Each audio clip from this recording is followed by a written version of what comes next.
Oh, hello there. Yes, hurrah! It is indeed Friday. Stunning news yesterday about giving 16-year-olds the vote. Boo and hiss or hooray, depending on, well, where in particular you stand. I did have to smile at some of our commentators or party leaders, depending on your viewpoint of where exactly they are and how much they're putting Clacton on the map. Yes, as I've said many times here before, there is that view that we keep getting in the media about how popular that Mr. Nigel Farage is and how all those young people are flocking to reform, and yet giving 16-year-olds the vote apparently is just a cynical ploy on behalf of the Labour Party to ensure that they're going to stay in power, which, I don't know, it can't be both, can it? So, yeah, Nigel came out yesterday, he was a bit unhappy. Yes, if this goes ahead, Labour could be in for a shock, he says, and I would have to agree with him, but not for reasons that he's going to pretend are true. I do find it ironic as well, the idea, the concept of rigging a political system, bearing in mind that, well, the last Conservative administration did like buggering around with things like the way that we vote for the London mayor to try and rig the system, or indeed what particular voter ID you might need. We do need some changes to our system. Why can't we have PR? Yes, that would be my tip for just generically for anyone, be they 16 or 64, is to vote for any party that will actually bring in PR. Anyway, did have to smile at this as well, because inevitably it would be my fault. Julia Hartley-Brewer clashes with commentator James Mathewson over whether 16-year-olds should have the right to vote in the next election. You don't know what the damage would be at 16-year-old indoctrinated by their lefty teachers. Yes, that's me. Green stuff, trans ideology. Yes, imagine young people being interested in, well, things that Julia doesn't care about. That'd be awful, wouldn't it? But, yes, once again, you notice that young people cannot think for themselves. Or that they can think for themselves when they become 18 and they can, take over as council leader and be in charge of multi-million pounds of budget, but that's completely different because it's not a Labour person or a Green person or, heaven forbid, one of those nasty Jeremy Corbynites.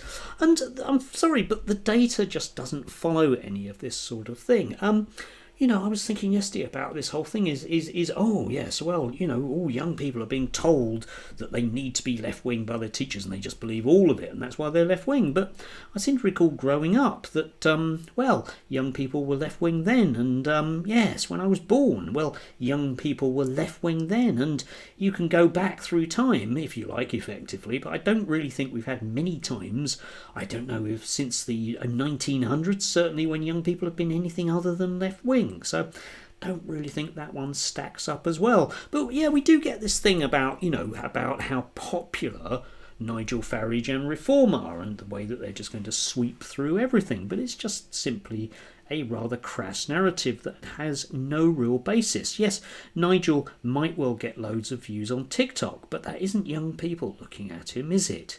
It's old gits like me that want to look at Nigel. God knows why. And a proper look at the actual numbers involved will tell you something else entirely. This is from YouGov, from basically a poll about the anniversary of Labour being in office for 1 year, and it was asking people that voted at that time whether or not they would vote the same way. So these are pretty much within about the last 2 weeks of voting intentions, and you can see for like your young people at the top there, your Reforms are on 11 and your Tories are on 7. Now the importance of that is if you did these polls about 5 years ago, you'd find a fairly solid sort of Tory vote amongst young people of about 20%. So broadly speaking, all that's happened is lots and lots of young people, predominantly males, but we come on to that, have simply switched, to those hip happening kids at Reform. That's all that is. But notice the Greens and the Lib Dems there, because we do now have a cohort of young people who don't quite remember how wonderful Nick Clegg's partnership with David Cameron was. So the Lib Dems might seem attractive because they have no particular track record. But the key one there indeed is the Greens.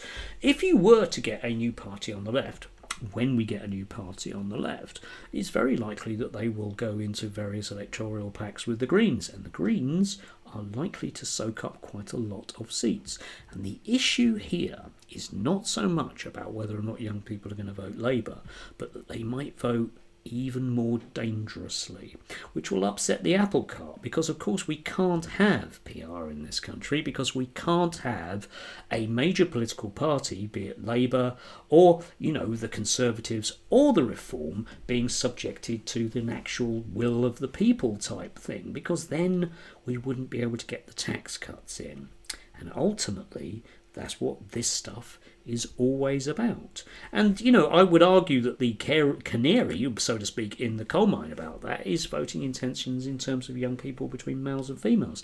You can persuade blokes to be fairly right-wing. There's a hell of a lot of it on your sort of neo-Nazi stuff, or otherwise your Andrew Tates, etc. Really, really gross stuff that's out there. You think your Lotus Eaters, the score. That, does appeal to that deeply immature male mindset. One of the reasons why so many older people go for it as well. It's exactly the same sort of mental deficiency. Yeah, you see, I can be quite rude. Anyway, but women don't buy this stuff at all, rightly so. I think young women in particular know full well which side of the bread is buttered one way or another, and they ain't going to vote for right-wing parties. You can argue that that's a problem between males and females. It's likely that the women will drag the blokes along. I saw that happen when I was in my teenage years, way back then, during one of those early waves of feminism. Oh yes, happier days when we would argue about the fact that we as blokes were wrong. Ah yes. Yeah, not really quite the same feminism that Julie Hartley-Brewer is into, or any of our TERFs, or indeed any of the Lotus Eaters or Reform. The issue here is, as always, about making sure that the status is very quoed. That's what it's about. Mustn't have any change. That's way too dangerous. What's the country crying out for? Change. What sort of change will be allowed? Will be allowed the Reform Party, who will impose austerity upon the vast majority of the population and give the rich tax cuts. Them's your choices. I don't know. I don't really want any of these people with a different coloured tie. Thank you very much. Do have a glorious Friday if you can do. Weekend is good. Enjoy.